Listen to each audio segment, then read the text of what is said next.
Greetings, my name is Lauren Gardner and my partner for this project was Peyton. We decided to do the topic of should corporations in America have the same rights to freedom of speech as an individual. I will be taking the stance that they do have the same rights to freedom of speech.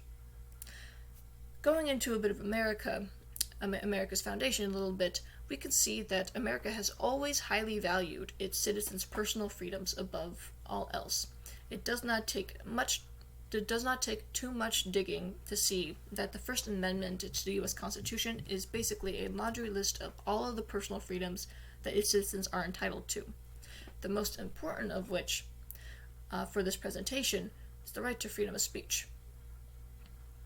Now, to start off with, why does a company qualify for the same rights as an individual?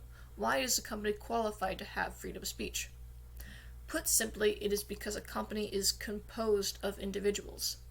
In a more complex way, we can go to Reason.com, where they explain that the U.S. Supreme Court has been protecting the individual rights of citizens for ages.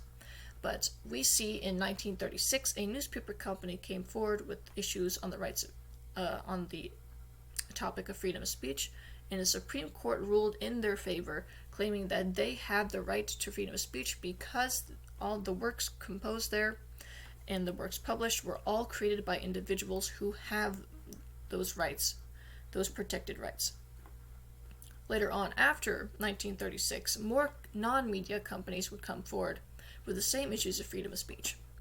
And the U.S. Supreme Court would rule in their favor because they had already ruled in favor of the media company. As long as the media companies in the United States have the right to freedom of speech, all companies do. This is because all companies are composed of a multitude of individuals who have the right to freedom of speech within the United States. This might sound like a very powerful thing, but there are some restrictions.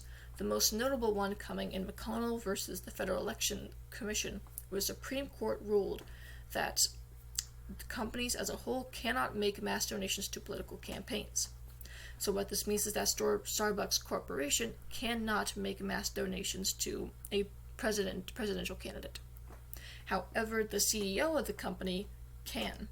The CEO can take his own personal funds and hand it over to a political organization that he wishes to support. But the company as a whole cannot, because that company, as we discussed prior, is made up of individuals who all might have dissenting opinions and might all have different ideas of where they want that money to go to. Now, how do companies use their freedom of speech? What did the Supreme Court rule as a company's freedom of speech? Well, according to the First Amendment Encyclopedia, corporate speech specifically refers to advertising decisions and the companies speaking on matters of public concern. In terms of advertising decisions, we can see a multitude of different companies using this.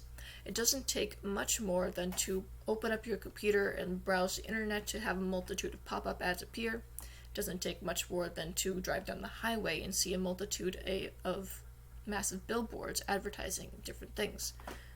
You could even look at the back of your cereal box and find an advertisement for the cereal you're eating. Advertisements are everywhere in America, and what you see in those advertisements are protected by freedom of speech, given by the Supreme Court.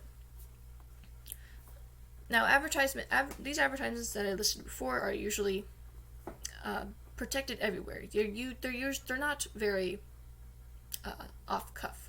They're not very non-standard. However, because of the freedom of speech that America allows for its companies, we see a lot more different terms of advertising. One example comes from Wendy's Twitter. Wendy's Twitter has an online persona of sorts, where they have created a character that is both snarky, sassy, and goes after other fast food brands. If a individual asks them, they will respond as a person would. This is a decision that provides entertainment to the customers, brings in more attention, and as a result would provide more traffic to their stores. This is an interesting advertising decision that is protected by the United States Constitution as a whole.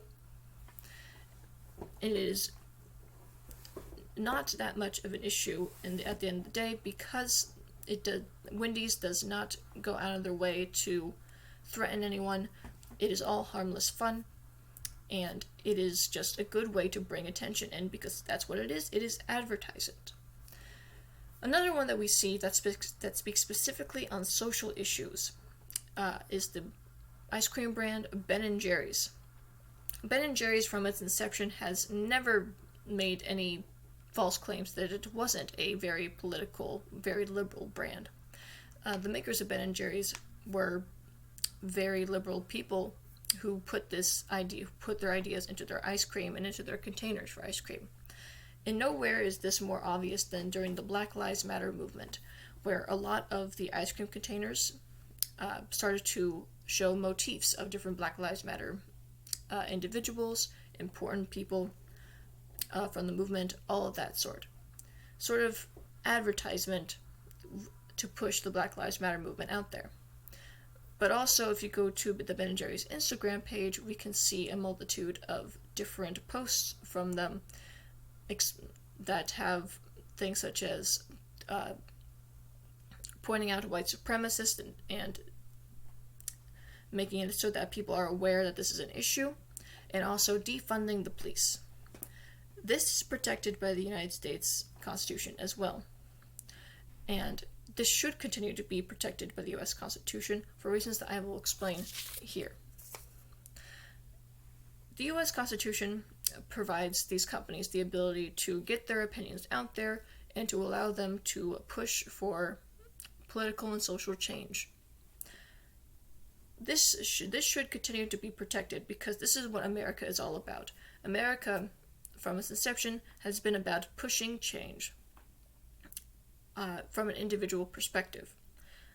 We as Americans are entitled to our own opinions, and therefore the opinions that we create our companies with should continue to be allowed to push those opinions.